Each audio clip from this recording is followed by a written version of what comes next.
Hi students, good afternoon everyone.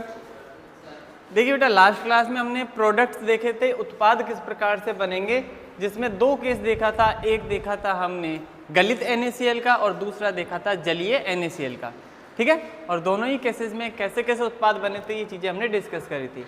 गलित NaCl जब लिया था तो उसमें Na+ और Cl- दो ही चीज़ें थी, एक एनोड पर और एक कैथोड पर मिल रही थी। लेकिन जलीय NaCl वाले केस में क्या था, Na+ और Cl- के अलावा H+ और OH- भी था। तो फिर इसमें हमने कहा था एनोड वाला तो देखेंगे जिसमें मानक अपचन विभव कम होता है उसको रखते हैं, और कैथोड पे किसको रखते हैं, जिसका मानक अपचन विभव अधिक होता है, ठीक है। दो तीन आयन एक साथ आ जाएंगे ना, तो आपको क्या करना होगा कि एनोड पर तो उसकी बात करनी होगी बेटा जिसका अपचयन विभव होता है ना SRP, वो क्या हो कम। जिसका SRP सबसे कम होगा वो तो एनोड पे प्रोडक्ट बनाएगा, और कैथोड पे प्रोडक्ट किसने बनाया था, जिसका SRP क्या होगा अधिक। जिसका SRP अधिक होगा वो कैथोड पे प्रोडक्ट बनाएगा। यही चीज़ें डिस्कस करी थी ना हमने लास्ट क्लास में, ठीक है। अब कुछ इनके सेल्स के एग्जाम्पल से उनको डिस्कस कर लेते हैं, ठीक है। हेडिंग डालो,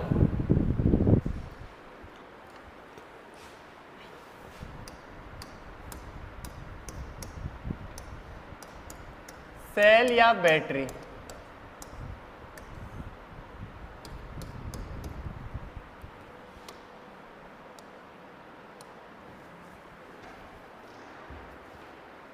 देखो उसी के कुछ एग्जाम्पल्स हैं जिनको डिस्कस कर रहे हैं ना जो अपने दैनिक जीवन में थोड़े बहुत काम आते हैं ना, ठीक है। व्यवहारिक रूप से उनकी बातें कर रहे हैं हम।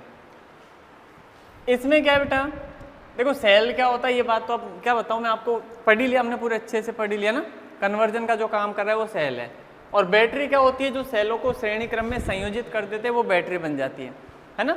जैसे नॉर्मली आपने बेटा सेलों को देखा होगा कि दो सेल एक साथ ऐड कर देते हैं हम, ऐसे ही करते हैं ना, ठीक है।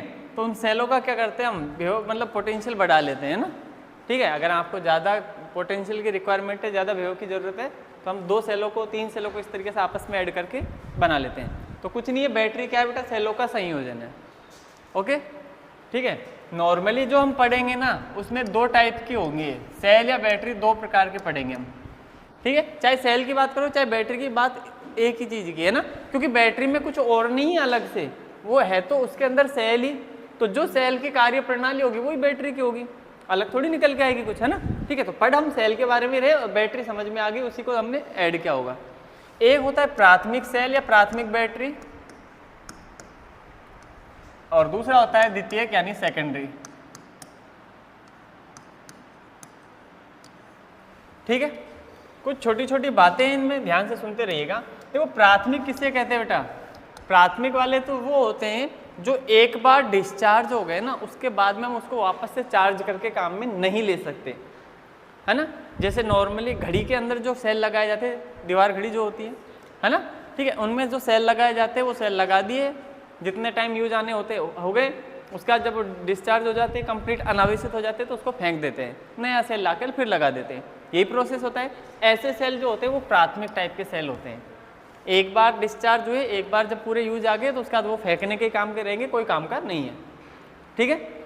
लेकिन जो द्वितीयक सेल है ना, द्वितीयक सेल में क्या होता है, एक बार डिस्चार्ज हुए हम वापस उसको चार्ज कर सकते हैं, चार्ज किया फिर वापस से काम में लेंगे, फिर डिस्चार्ज हुआ फिर वापस चार्ज कर सकते हैं। इसका मतलब इसको हम बार बार में उपयोग में ले सकते हैं, ठीक है। ऐसे सेल जिन्हें केवल एक बार ही उपयोग में लिया जा सकता है, पुनः चार्ज करके उसको उपयोग में नहीं ले सकते, वो प्राथमिक है। पुनः चार्ज करके उपयोग में ले सकते वो द्वितीयक सेल है। फाइनली हम ऐसा कह सकते हैं इसमें जो रिएक्शन होती है वो होती है अनुत्क्रमणीय। अनुत्क्रमणीय का मतलब क्या है, एक बार जो रिएक्शन हो गई, जो प्रोडक्ट बन गया वो बन गया, है ना। लेकिन इसमें जो रिएक्शन होती है वो होती है उत्क्रमणीय। उत्क्रमणीय का मतलब क्या है, रिएक्टेंट से जो प्रोडक्ट बना होगा उस प्रोडक्ट से वो वापस रिएक्टेंट बन जाता है, फिर रिएक्टेंट से वापस प्रोडक्ट, फिर वापस रिएक्टेंट, और ये कंटिन्यूसली रिएक्शन चलती रहती है, ठीक है ना। अच्छा ये बातें समझ में आ रही है। नॉर्मली जो प्राथमिक सेल होते हैं ना वो साइज में छोटे होते हैं, वजन में हल्के होते हैं, है ना, छोटे आकार के रहते हैं, ठीक है। और जब द्वितीयक सेलों की बात करोगे तो धीरे धीरे बड़े आकार के होने लगते हैं, वजन में भी भारी होने लगते हैं, ओके। तो ये कुछ एक छोटे मोटे में एग्जाम्पल क्या है, मतलब ऐसे ही समझ लो इसको ना। इसके एग्जाम्पल की बात करो बेटा, तो इसमें हम मुख्य रूप से दो सेलों को डिस्कस करेंगे। एक तो होता है बेटा लैक्लांसे सेल, लैक्लांसे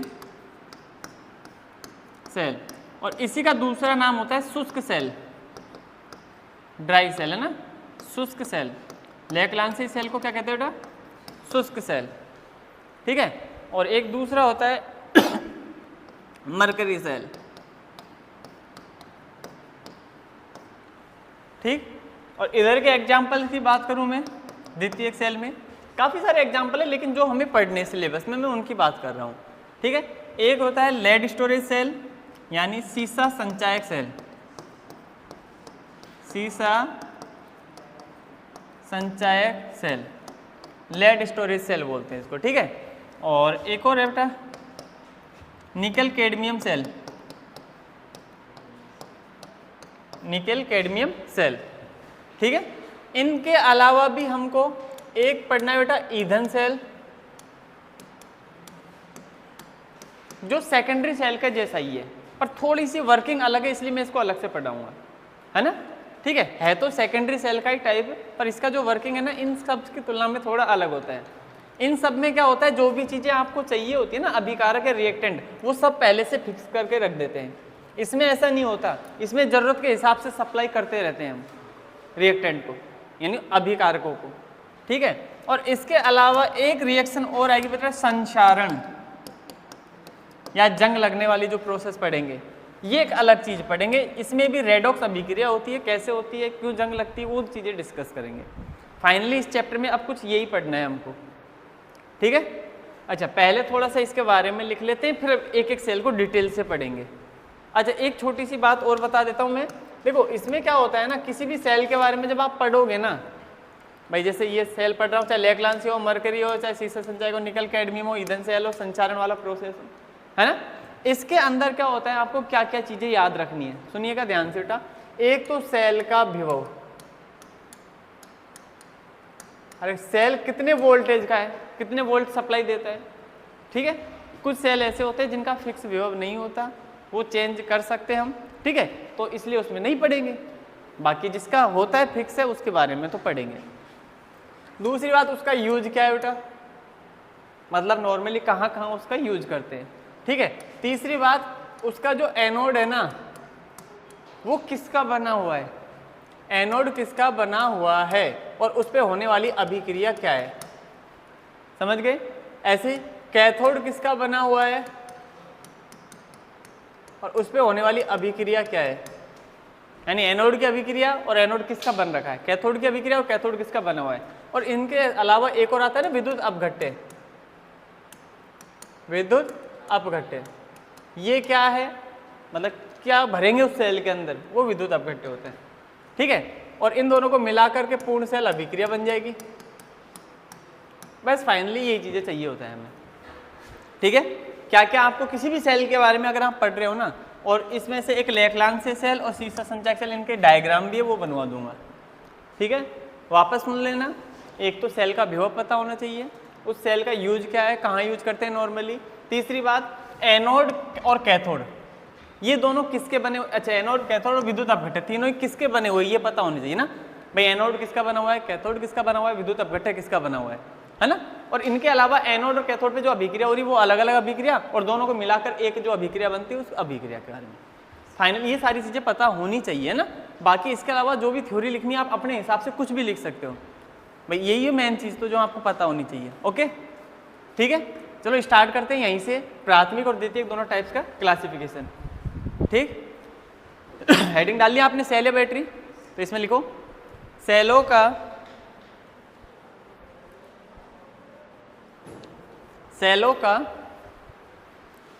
श्रेणी क्रम संयोजन, सेलों का श्रेणी क्रम संयोजन बैटरी कहलाता है।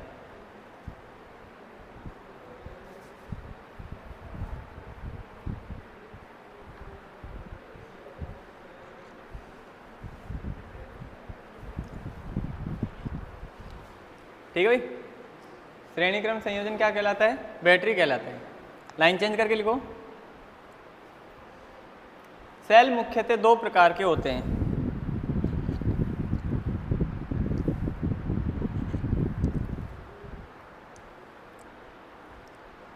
सेल मुख्यतः दो प्रकार के होते हैं। पहली हेडिंग डाल दो, प्राथमिक सेल, प्राइमरी सेल।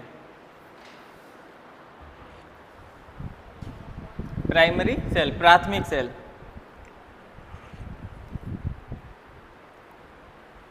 ऐसे सेल, लिखो इसकी परिभाषा, ऐसे सेल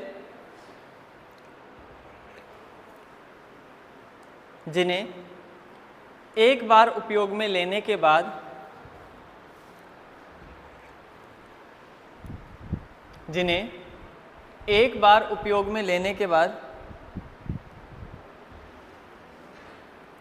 पुनः आवेशित करके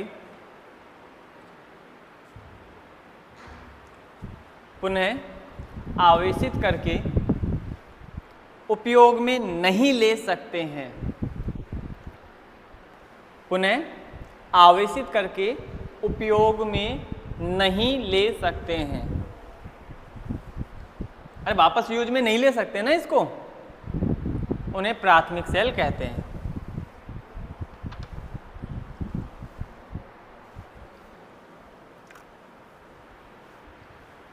उन्हें प्राथमिक सेल कहते हैं।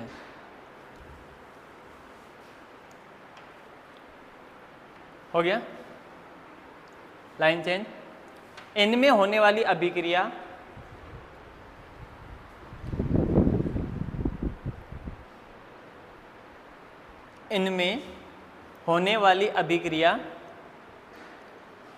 अनुत्क्रमणीय होती है।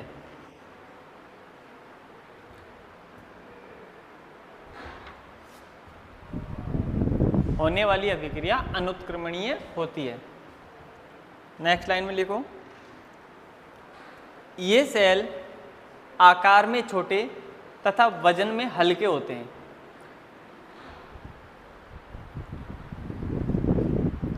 ये सेल आकार में छोटे तथा वजन में हल्के होते हैं।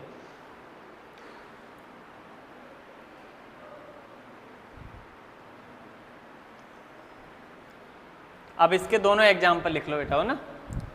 पहला लिख लेना लैक्लांसे सेल, जिसके ब्रैकेट में लिख देना शुष्क सेल, और दूसरा लिखना मरकरी सेल। लैक्लांसे सेल को क्या कहते हैं? शुष्क सेल, और दूसरा लिख देना मरकरी सेल।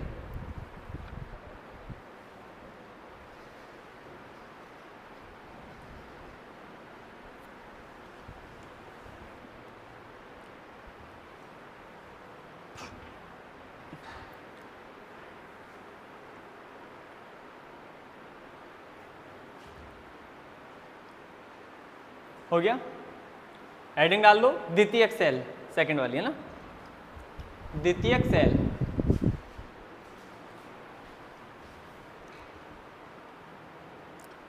लिखो, ऐसे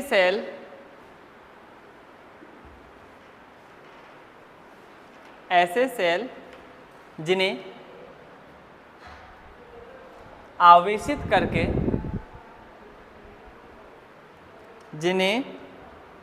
आवेशित करके पुनः उपयोग में ले सकते हैं।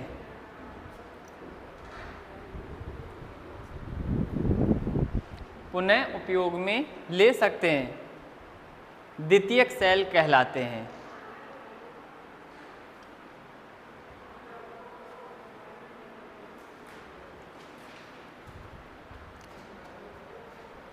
द्वितीयक सेल कहलाते हैं। कोई दिक्कत नहीं है? तो वहां अनुत्क्रमणीय लिखा था, इसमें उत्क्रमणीय लिख दो। दूसरा पॉइंट लिख दो फटाफट उसको देख करके। वहां जो अभिक्रिया हुई थी वो कैसी हुई थी? अनुत्क्रमणीय। यहाँ कैसी होगी? उत्क्रमणीय। जल्दी लिखो।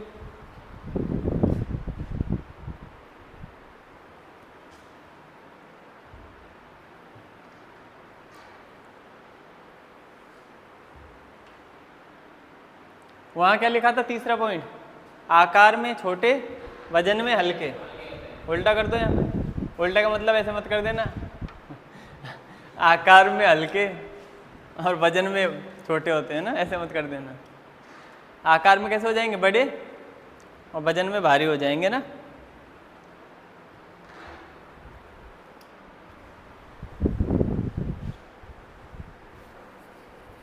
और फिर एग्जाम्पल लिख देना दोनों। सीसा संचायक सेल तथा निकल कैडमियम सेल।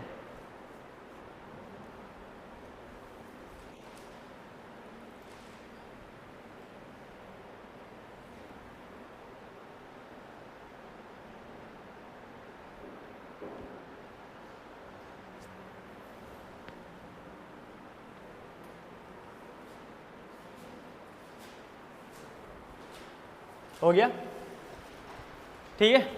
अब पहली हेडिंग डाल देते हैं अपन लेक्लांसी सेल। अब एक एक को पढ़ेंगे, चारों को डिटेल से, है ना, ठीक है। तो हेडिंग डाल लीजिए बेटा,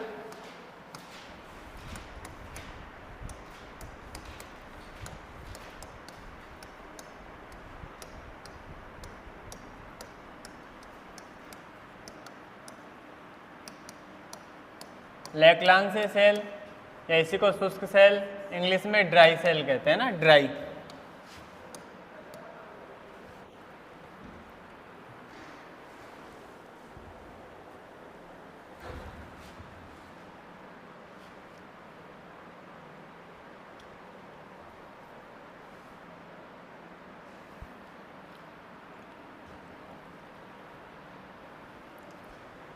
देखो बेटा, थोड़ा सा सेल का सेटअप समझते हैं ना। कुछ इस टाइप से सेल है, इसके अंदर क्या होता है भाई, हाँ,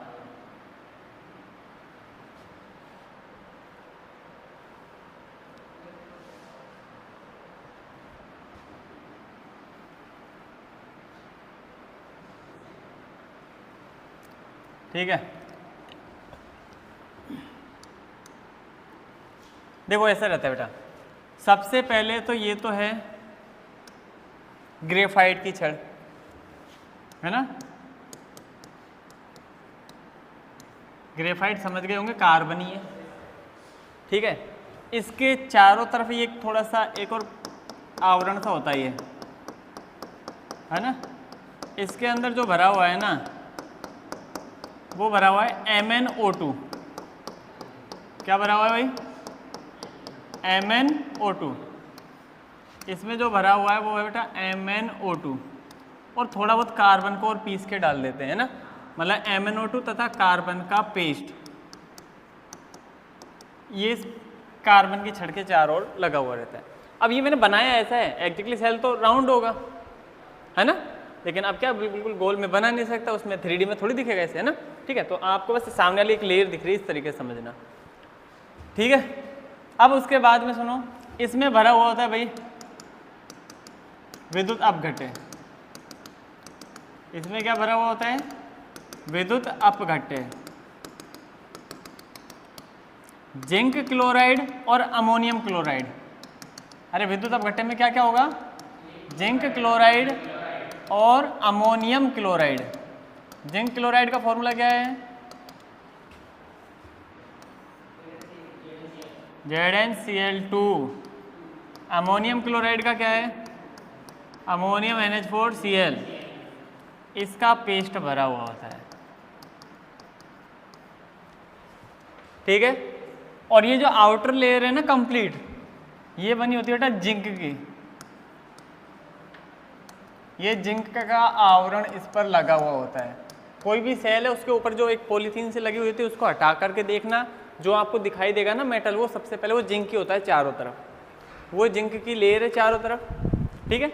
और उसको भी तोड़ फोड़ करोगे तो अंदर ही चीज़ें दिख जाएगी आपको, है ना। और ये तो खूब निकाली होगी कि कार्बन की छड़ा आपने ग्रेफाइट वाली, है, पेंसिल खेले होंगे खूब, ठीक है। अब समझना भाई, इन चीज़ों को ध्यान से सुनना। इतनी बातें समझ में आ गई। अब इसमें क्या होता है बेटा कि ये जो जिंक का आवरण है ना चारों तरफ, ये तो काम करता है एनोड का, ठीक है। मतलब मैं ये कह रहा हूँ कि एनोड किसका बना हुआ होगा, जिंक का। जो चारों तरफ पूरा का पूरा ये आवरण दिख रहा है ना, ये पूरा आवरण किसका, क्या क्या काम करता है, एनोड का। एनोड किसका बना हुआ है, जिंक का। समझ में आई बात। कैथोड की बात करूं, कैथोड बना हुआ होता है इस कार्बन की जो छड़ है ना, ग्रेफाइट की छड़, इस ग्रेफाइट की छड़ का।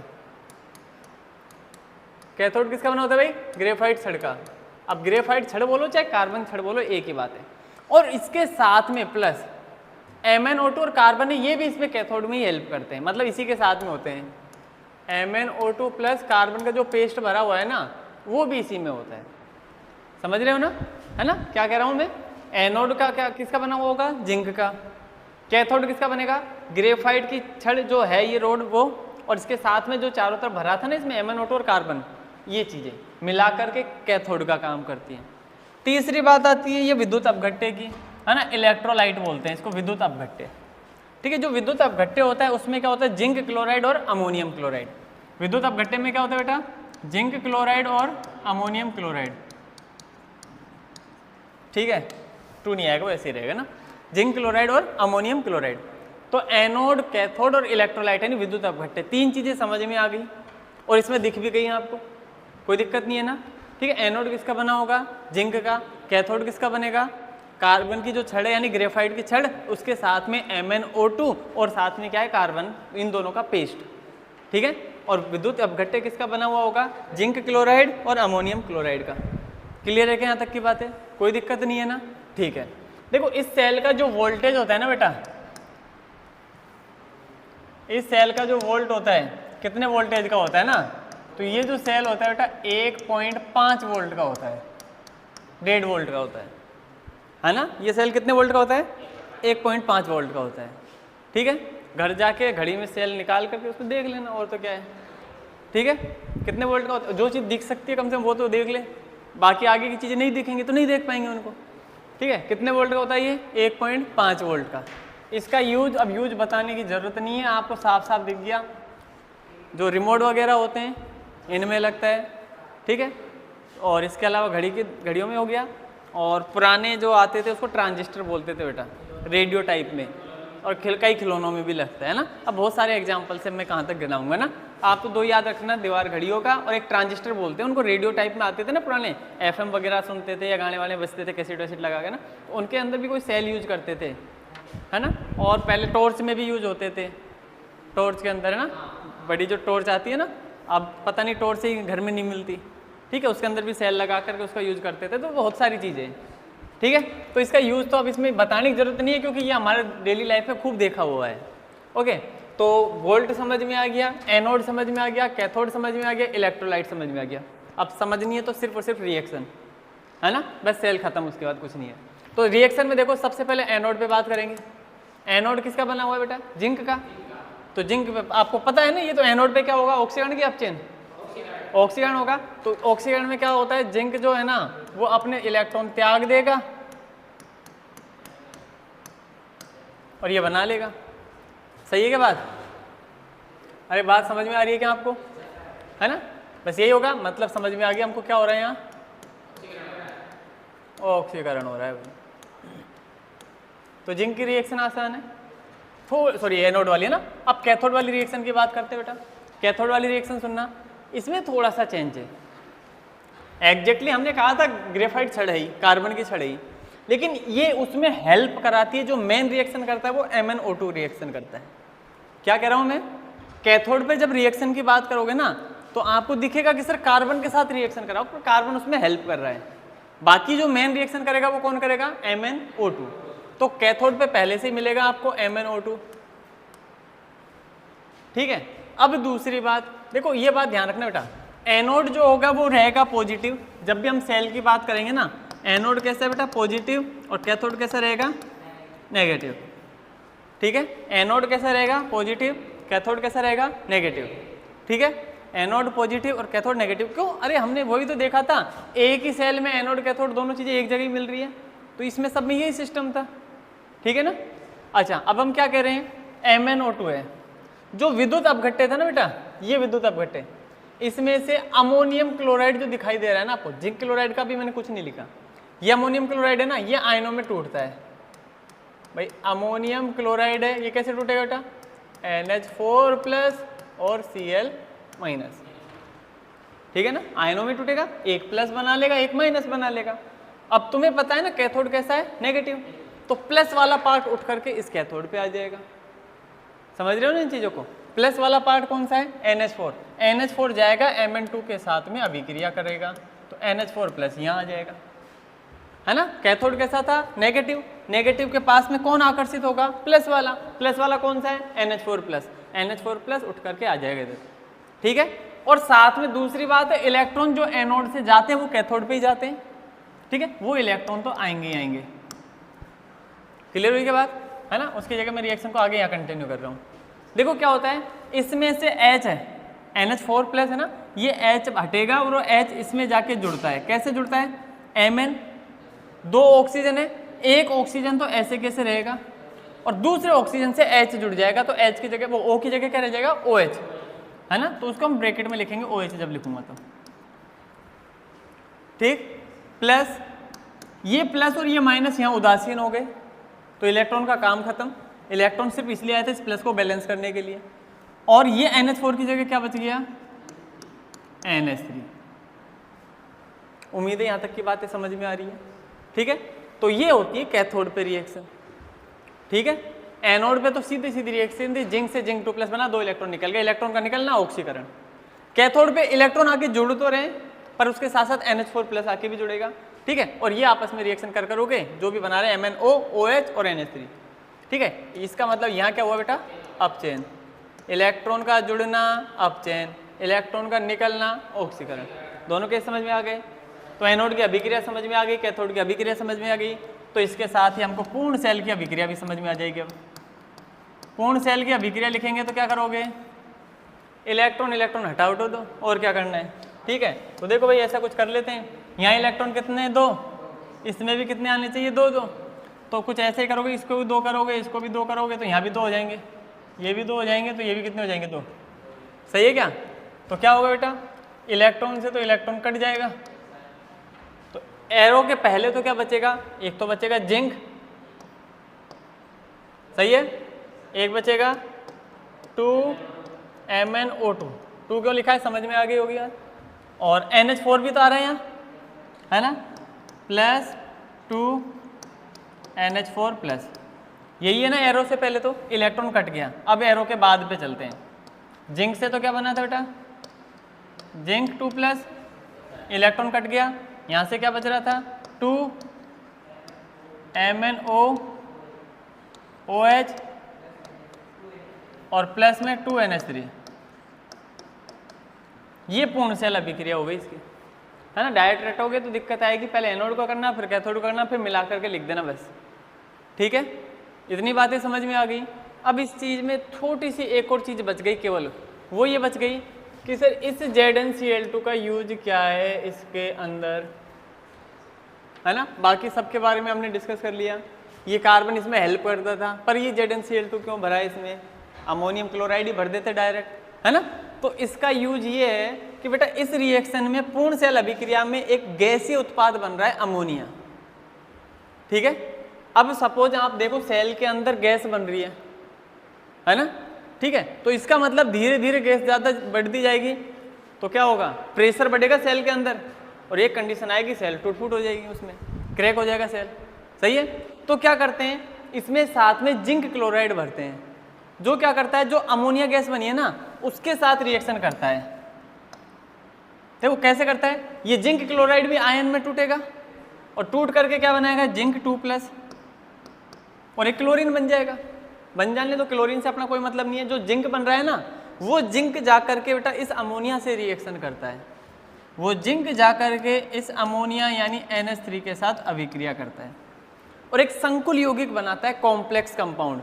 संकुल यौगिक कैसे बनाएगा, ये जिंक है, इसके साथ में 4 अमोनिया के अणु आकर के जुड़ जाते हैं, 4। वो संकुल वाला चैप्टर पढ़ाएंगे ना उस टाइम पे बताऊंगा, है ना, ठीक है। अभी के लिए ध्यान रखना, ये आपस में जुड़ के 4 अणु अमोनिया के जुड़ के, और चार्ज जितना था ना इस पर उतना ही मेंटेन रखेगा। क्या कह रहा हूँ बेटा मैं, इस पर जो चार्ज था वही चार्ज मेंटेन रहेगा, बाकी फिर वापस से क्लोरीन आकर के इस पर जोड़ सकते हो आप। भाई 2 ही तो है प्लस का 2, दोनों क्लोरीन ऐसे कैसे जोड़ देंगे ना, वो बाद की बात है, बैलेंस करना। तो कुल मिला के बात है, इसका यूज ये है कि जो इस पूर्ण सेल अभिक्रिया के अंदर अमोनिया गैस बन रही थी ना, इस अमोनिया गैस को वापस से कन्वर्ट करके सॉलिड फॉर्म में कन्वर्ट कर देता है ताकि उसी के अंदर पड़ा रहे उत्पाद। गैस बनेगी तो गैस में क्या होगा, इसमें प्रेशर जनरेट होगा जो इसको क्रैक कर देगा, तोड़ फोड़ कर देगा, इसमें सेल खराब हो जाएगा जल्दी, बस उस सेल को बचाने के लिए करते हैं, ठीक है। तो ये पूरा रिएक्शन वही कंप्लीट हो गया, लेक्लांसी सेल या शुष्क सेल। समझ में आ गया ना, कोई दिक्कत नहीं है ना, ठीक है। सेल का वोल्टेज कितना है, 1.5 वोल्ट, ये सेल का डायग्राम है, दिख रहा होगा, कोई ज़्यादा डिफिकल्ट नहीं है, ठीक है। यूज वगैरह कुछ बताने की जरूरत नहीं है। एनोड किसका बनेगा? जिंक का। कैथोड किसका बनेगा? ग्रेफाइट की छड़ के साथ में MnO2 और कार्बन का पेस्ट, ठीक है। विद्युत अपघट्य किसका बनेगा? जिंक क्लोराइड और अमोनियम क्लोराइड। एनोड की रिएक्शन की बात करेंगे तो जिंक से क्या बन जाएगा? जिंक 2+। कैथोड के रिएक्शन की बात करेंगे तो MnO2 के साथ में एक तो NH4+ आएगा और दूसरा आएगा इलेक्ट्रॉन। बैलेंस होकर के NH4 की जगह तो बच जाएगा NH3 अमोनिया, और H जा करके OH बना लेगा उधर, यहाँ OH ही बनाया था, ठीक है। मिल आकर के रिएक्शन लिख देंगे, पूर्ण सेल अभिक्रिया हो गई। अभिक्रिया में जो अमोनिया बनी उसको कौन बचाता है? ZnCl2। उस गैस को वापस से सॉलिड में कन्वर्ट करके बचा लेता है, यहाँ कंप्लीट हुआ, ठीक है। लिखो भाई इसमें, मतलब पॉइंट वाइज लिखते रहना, जैसे एरो लगा के वोल्ट, फिर लिख देना यूज, है ना। तो पहले तो लिखो वोल्ट, आगे लिख देना 1.5 वोल्ट। सेल कितने वोल्टेज का है ना? 1.5 वोल्ट। उपयोग में लिखो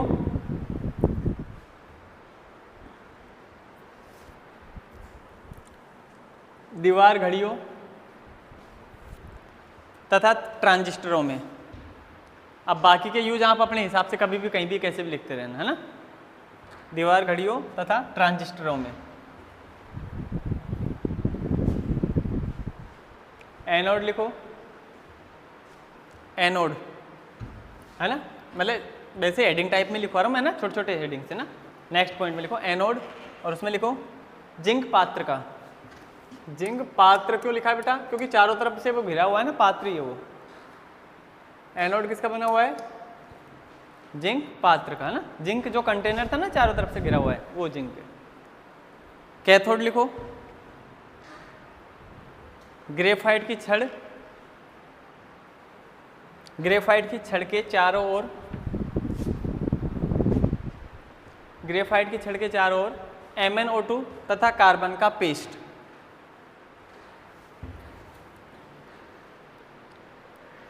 ग्रेफाइट की छड़ के चारों ओर MnO2 तथा कार्बन का पेस्ट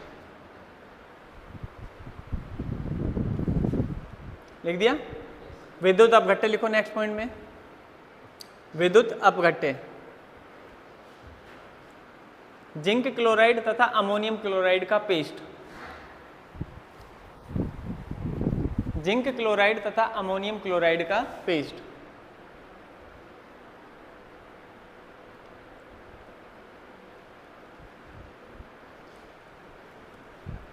ठीक है। अच्छा, ये ऊपर जो मैंने बनाया था बेटा, इसको ये एक पीतल की कैप लगी हुई होती है और कुछ नहीं होती है ना, ठीक है। जो पॉजिटिव का काम करती है वो पूरे से कनेक्ट रहती है इस बॉडी से, इस वजह से पीतल की कैप लगी होती है ना, ठीक है। इसको कोई जरूरत नहीं है। ये बना लो डायग्राम पहले यहाँ तक, है ना। रिएक्शन मत लिखना, ये अलग से लिखवाऊंगा, केवल डायग्राम बना लो।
डायग्राम बना लिया, बस डायग्राम ये बनाना है, बाकी मैं लिखवाऊंगा अभी, है ना।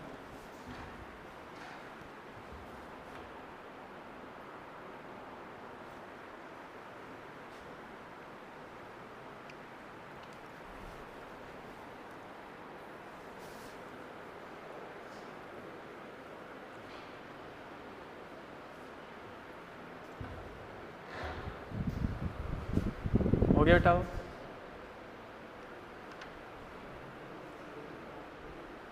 है ना, लिखो इसके बाद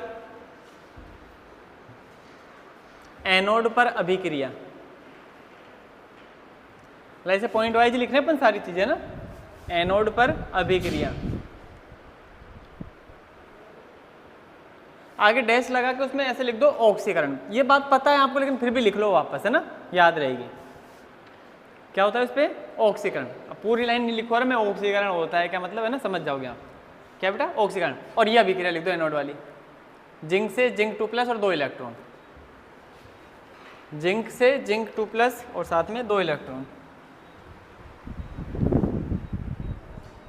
होगी। ऐसे लिखो कैथोड पर अभिक्रिया, आगे लिख देना अपचयन और कैथोड वाली अभिक्रिया लिख दो।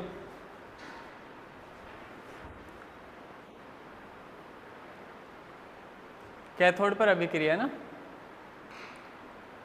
अपचयन लिख करके और ये अभिक्रिया लिख देना ना।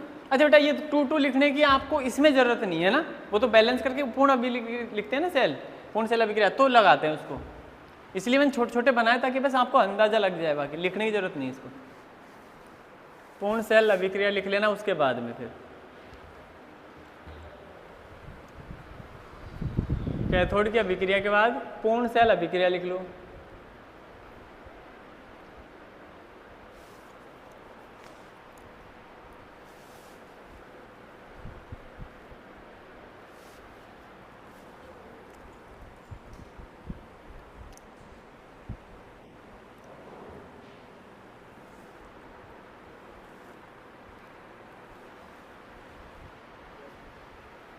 हो गई, पूर्ण सेल अभिक्रिया लिख दी। नेक्स्ट पॉइंट में लिखो जिंक क्लोराइड का कार्य, जिंक क्लोराइड का कार्य, या फिर यूज भी बोल सकते हैं इसको ना, भाई क्या यूज है। जिंक क्लोराइड का कार्य लिख दी बेटा। जिंक क्लोराइड मतलब ZnCl2 की बात कर रहे हैं, अब ये जो बताई थी बात है ना, तो पहले इसमें लिखवा देता हूं, लिखो पूर्ण सेल अभिक्रिया से, पूर्ण सेल अभिक्रिया से प्राप्त उत्पादों में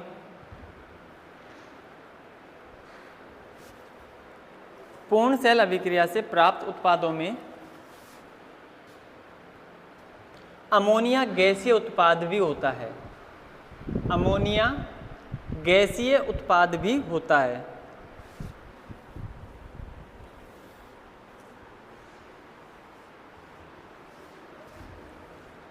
जिसकी मात्रा बढ़ने पर, जिसकी मात्रा बढ़ने पर सेल के अंदर दबाव अधिक होने लगता है।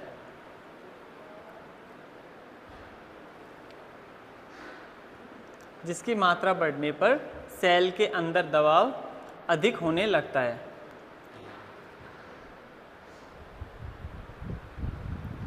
जिससे सेल का बाहरी आवरण क्षतिग्रस्त हो सकता है।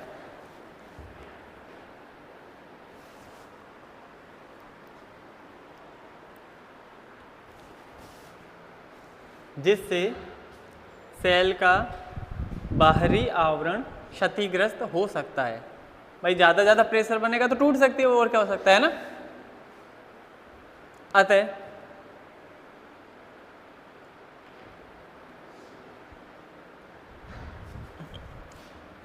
Zinc 2+ ion, zinc 2+ ion ammonia से अभिक्रिया करके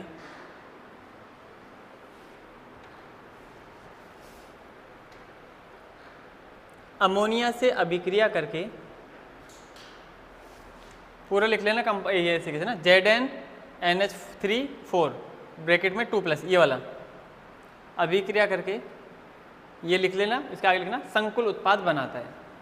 कौन सा संकुल उत्पाद, ये वाला ना, ये संकुल उत्पाद बनाता है, संकुल उत्पाद।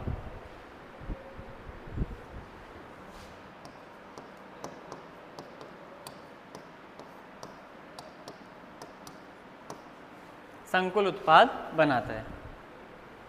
अभिक्रिया लिख दो, है ना, ये वाली अभिक्रिया लिख दो बस, जिंक से ये बनाया जो।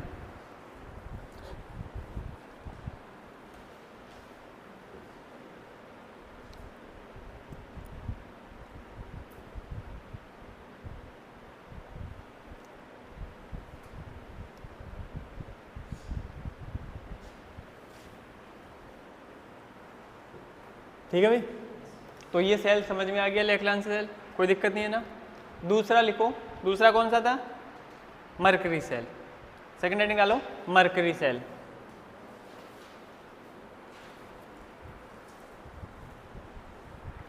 मरकरी सेल, इसका डायग्राम मैं बनवाऊंगा नहीं, 3D में डायग्राम है, बुक में जाके देख सकते हो आप अगर देखना होता है ना, बाकी कोई ज़रूरत नहीं। मरकरी सेल, सबसे पहले लिखो वोल्ट, ये 1.5 का था, वो होता है 1.3 का। अच्छा मरकरी सेल होता कौन सा पहले वो बता दूँ, ये जो हाथ की घड़ियों में लगता है ना वो छोटा सा सेल है ना, उसी को कहते हैं मरकरी सेल। वो ये इसी को बटन सेल भी बोल देते हैं, इसी को बटन जैसा होता है छोटा सा इस वजह से ना, ठीक है। वो सेल कौन सा कहलाता है, मरकरी सेल। ठीक है, अब पहचान गए उस सेल को, अब लिख लेते हैं उसके बारे में ना। तो लिखो उसका वोल्ट, तो लिखो 1.35, कितने वोल्ट का होता है भाई, 1.35 वोल्ट। यूज में लिखो,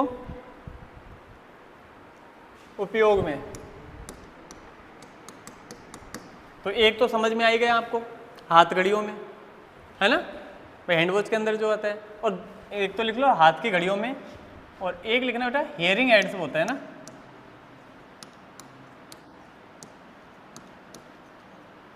ठीक है, इसको बोलते हैं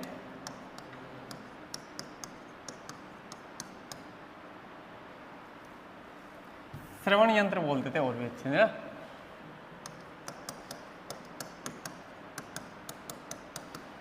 अरे जो कान की मशीनें आती हैं ना, उन मशीनों में यूज होता है वो, ठीक है। तो श्रवण यंत्र बोल दिया मैंने उसको ना, हियरिंग एड्स बोलते हैं, AIDS है ना, हियरिंग एड्स है ना।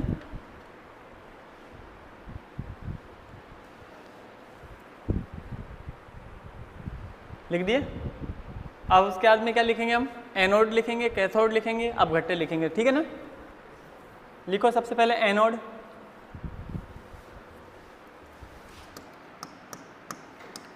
Zinc mercury amalgam. वैसे जिंक अमलगम भी बोल सकते हैं, जिंक और मरकरी दोनों मिक्स होती है, मरकरी जिसके साथ में मिक्स हो जाती है उसको अमलगम बोल देते हैं, है ना। तो किसके साथ मिक्स हो रही है, जिंक के साथ, तो क्या बोल देंगे, जिंक अमलगम, है ना। तो जिंक के साथ क्या है, मरकरी है, तो जिंक और मरकरी दोनों मिक्स में होती है बेटा, ठीक है। अब नाम में ही आपको पता चल रहा है मरकरी सेल पढ़ रहे हैं, मरकरी तो है। कैथोड लिखो HgO, मरकरी ऑक्साइड तथा कार्बन का पेस्ट, मरकरी ऑक्साइड तथा कार्बन का पेस्ट, ठीक है। तीसरा क्या लिखोगे, विद्युत अपघट्य, ठीक है, उसमें लिखो KOH तथा जिंक ऑक्साइड का पेस्ट, पोटेशियम हाइड्रोक्साइड तथा जिंक ऑक्साइड का पेस्ट।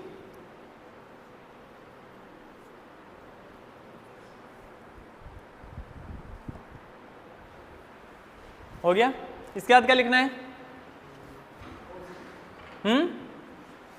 रिएक्शन, है ना। तो रिएक्शन देखो इसकी, एक तो बात करें बेटा एनोड पर अभिक्रिया, ठीक है। एनोड पर क्या है बेटा, जिंक मरकरी है, इसको कुछ ऐसा लिखेंगे, देखो ये जिंक और मरकरी को मैंने ब्रैकेट में लिख दिया। रिएक्शन जिंक ही करता है, सुनना ध्यान से वापस, है ना। देखो इन चीजों को, रिएक्शन तो कौन करेगा बेटा, जिंक ही करेगा, पर मरकरी उसके साथ में, इसलिए मैंने ब्रैकेट में लिख दिया है, ठीक है। अब इस जगह क्या होता है, नॉर्मली अभी हमने जिंक को जिंक 2+ में चेंज किया था, है ना। अब भी चेंज तो जिंक 2+ में होगा, लेकिन उसके साथ में क्या होता है ना, देखो ये जो सॉल्यूशन दिख रहा है ना आपको KOH है, ये टूटता है K+ में और OH- में। आपको ये मैंने पहले भी बताया था, एनोड वाला होता है पॉजिटिव और कैथोड वाला होता है नेगेटिव, एनोड वाला होता है पॉजिटिव और कैथोड वाला होता है नेगेटिव, सही है। तो एनोड की तरफ बेटा ये OH- है ना, ये आकर्षित होता है, एनोड की तरफ कौन जाता है, OH-, ठीक है। तो जिंक मरकरी के साथ में OH- जाके रिएक्शन करता है, ठीक है, क्या होता है, जिंक तो जिंक 2+ में कन्वर्ट होता है, हमको सब पता है पहले से ही, पर +2 के साथ ये ऑक्सीजन जुड़ के उसको बैलेंस कर लेता है, जिंक ऑक्साइड बना देता है। समझ गए ना, अभी भी +2 ही चाहिए, बस उसके साथ में ऑक्सीजन जुड़ गया -2 लेकर के, तो +2 और -2 बैलेंस हो गया और जिंक ऑक्साइड बना लेता है। ठीक है, जिंक किस में कन्वर्ट होगा, जिंक ऑक्साइड में। इस मरकरी का इसमें रिएक्शन में कोई रोल नहीं है, रिएक्शन में कोई रोल नहीं है, बस उससे उसकी क्रियाशीलता बढ़ा रखी, बस और कुछ नहीं है ना। अच्छा, प्लस हाइड्रोजन वाइड्रोजन दिख रही है आपको, भाई H ही तो है इसमें, तो ऐसा करते हैं H को, देखो इसमें एक ऑक्सीजन जोड़ दिया, मैं इसको बैलेंस कर लेता हूँ, क्योंकि एक ऑक्सीजन मैंने यहाँ पहुँचा दिया और हाइड्रोजन को बैलेंस करने के लिए मैं 2 लिख देता हूँ। इससे क्या होगा, 2 हाइड्रोजन बच रही है और 1 ऑक्सीजन बचेगी, मिला करके उसको बना देते हैं बेटा H2। समझ गए होंगे ना। अभी भी एक चीज़ और बच रही है, क्या, इसका माइनस चार्ज कहाँ है, माइनस चार्ज कहीं नहीं दिखाया ना हमने, उस माइनस चार्ज को, कितने माइनस है, 2, तो 2 इलेक्ट्रॉन यहाँ दिखा दिया अलग। ठीक है, ये हो गया ऑक्सीकरण, इलेक्ट्रॉन बाहर भी निकल गए, जिंक 2+ भी दिख गया, जिंक ऑक्साइड बनता है और साथ में H2 बनता है। चलो कैथोड पे, है ना, कैथोड पे क्या होता है, ये मिलता है बेटा HGO, कार्बन का पेस्ट वो इसमें हेल्प करता है, क्या मिलेगा, HGO। ठीक है, और जो आपके पास में एनोड से जो उत्पाद बने थे, जिंक ऑक्साइड को तो छोड़ दो, ये जो उत्पाद बने थे ना, ये सीधा जाते हैं, H2 भी उसमें हेल्प करेगा, है ना, H2 और इलेक्ट्रॉन जा करके इस HGO से रिएक्शन करते हैं। कौन कौन, H2O और ये जो इलेक्ट्रॉन आए ना, ये जा करके यहाँ हेल्प करते हैं। क्या करते हैं बेटा, ये इस HGO को है ना, इसको कन्वर्ट करके सिर्फ और सिर्फ Hg में कन्वर्ट कर देते हैं, मरकरी में। और मरकरी ऐसी धातु है जो द्रव अवस्था में पाई जाती है, सही है ना, ये बात तो जानते हो पहले से। ठीक है, तो मरकरी की लिक्विड स्टेट है, ऐसा नहीं सॉलिड होगी, जिसमें नहीं लिख रहा वो नॉर्मली सॉलिड होती है, और गैस वाले आप अलग से जानते ही हो। ठीक है, अब इसके अलावा और क्या बच रहा है उसको भी देखते हैं बेटा। मरकरी हट गई, कौन बच रहा है यहाँ से, ऑक्सीजन। ऑक्सीजन जाके इसके साथ जुड़ जाएगा, तो ऐसा बन जाएगा वापस से जो OH ने रिएक्शन करी थी वही बन जाएगा इससे। कितने OH बन जाएंगे, 2 हाइड्रोजन और 2 ऑक्सीजन मिलकर के 2 OH- बना देते हैं। इलेक्ट्रॉन आके जुड़ गए, इलेक्ट्रॉन की वजह से -2 आएगा, जो -2 दिखा दिया, तो इलेक्ट्रॉन का चार्ज भी बैलेंस कर दिया दोनों तरफ, और -2 बन जाएगा। क्लियर हुई बात, ये उत्पाद बनेगा, ये वापस जाएगा, फिर उधर जाके रिएक्शन करेगा, फिर ये बनेगा, और ये चलता है इस तरीके से। ठीक है, अब पूर्ण सेल अभिक्रिया की बात करूं, इलेक्ट्रॉन से इलेक्ट्रॉन कट जाएगा, H2 से H2 कट जाएगा, बस यही कट, OH से OH कट जाएगा। ठीक है, एरो के एक तरफ से दूसरी तरफ का काटना, एक तरफ का मत काट देना कभी भी। इधर क्या बच रहा है बेटा, जिंक अमलगम प्लस HGO, ये तीनों कट गए, है ना। एरो के उधर चलते हैं, जिंक ऑक्साइड Hg, है ना, बस और कुछ नहीं है ना। ये रिएक्शन होती है इसकी पूर्ण सेल अभिक्रिया, बस हो गई, यही है ना, इसमें कोई ज़्यादा माथापड़ी नहीं है। समझ गए, तो शायद हमने 3 चीज़ लिख दी, तो आप लिख दो वैसे ही, एनोड पर अभिक्रिया, आगे ऑक्सीकरण करके अभिक्रिया लिखो, कैथोड पे अभिक्रिया, अपचयन लिख के अभिक्रिया लिखो, पूर्ण सेल अभिक्रिया, फिर पूर्ण सेल अभिक्रिया लिखो।